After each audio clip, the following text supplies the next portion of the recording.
La historia.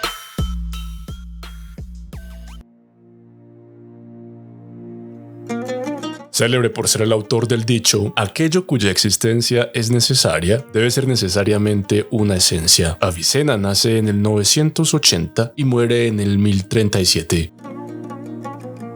Abu Ali al-Hussein bin Abdullah bin Sena, o Avicena, como le llamaban los europeos, nació en una aldea cercana a Bujará, actualmente en Uzbekistán.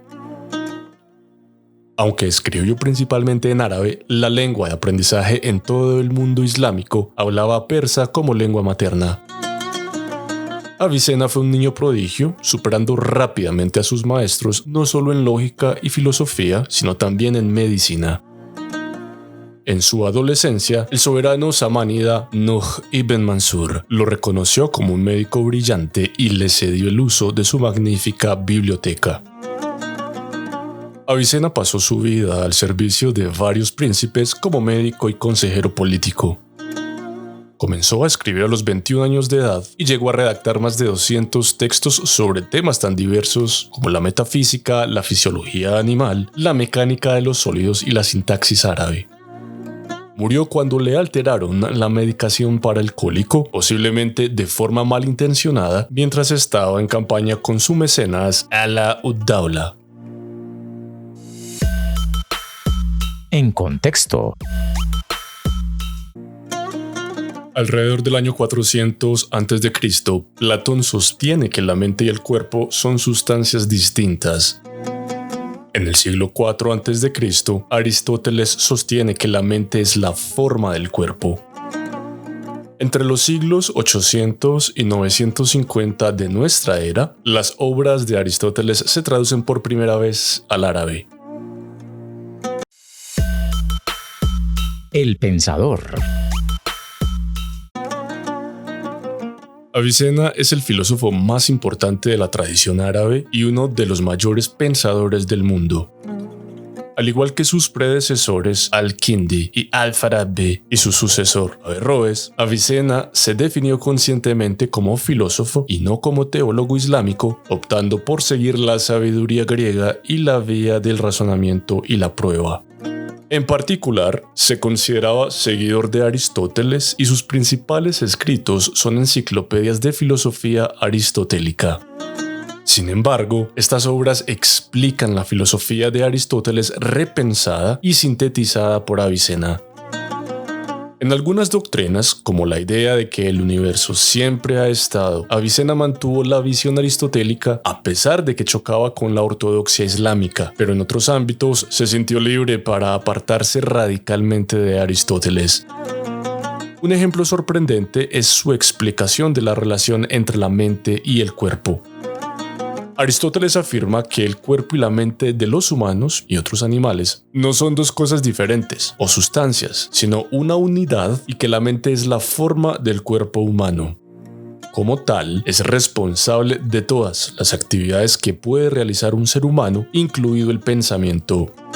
Por esta razón, Aristóteles no parece pensar que sea posible que algo sobreviva a la muerte del cuerpo. Por el contrario, Avicena es uno de los dualistas más famosos de la historia de la filosofía. Piensa que el cuerpo y la mente son dos sustancias distintas. Su gran predecesor en este punto de vista fue Platón, que pensaba en la mente como una cosa distinta que estaba impresa en el cuerpo. Platón creía que en el momento de la muerte, la mente sería liberada de su prisión para reencarnarse posteriormente en otro cuerpo. Para demostrar la naturaleza dividida de la mente y el cuerpo, Avicena ideó un experimento mental conocido como el hombre volador. Nos pide que imaginemos lo siguiente. Supongamos que acabo de nacer, pero que tengo toda mi inteligencia normal. Supongamos también que tengo los ojos vendados y que estoy flotando en el aire y que mis miembros están separados entre sí, de modo que no puedo tocar nada. Supongamos que carezco por completo de sensaciones. No obstante, estaré seguro de que yo mismo existo. Pero, ¿qué es este yo? ¿Qué soy yo? No puede ser ninguna de las partes de mi cuerpo porque no sé si tengo alguna. El yo que afirmo que existe no tiene longitud, ni anchura, ni profundidad, no tiene extensión ni fisicalidad. Y si fuese capaz de imaginar, por ejemplo, una mano, no pensaría que pertenece a este yo que sé que existe. El experimento del hombre volador, dice Avicena, es una forma de alertar y recordar la existencia de la mente como algo distinto del cuerpo.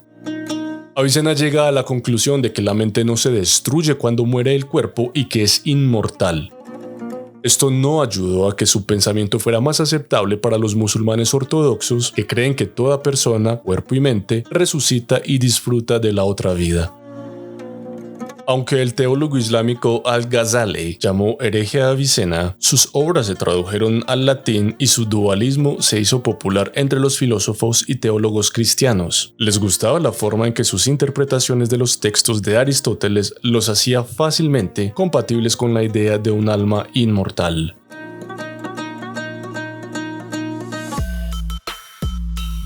El legado.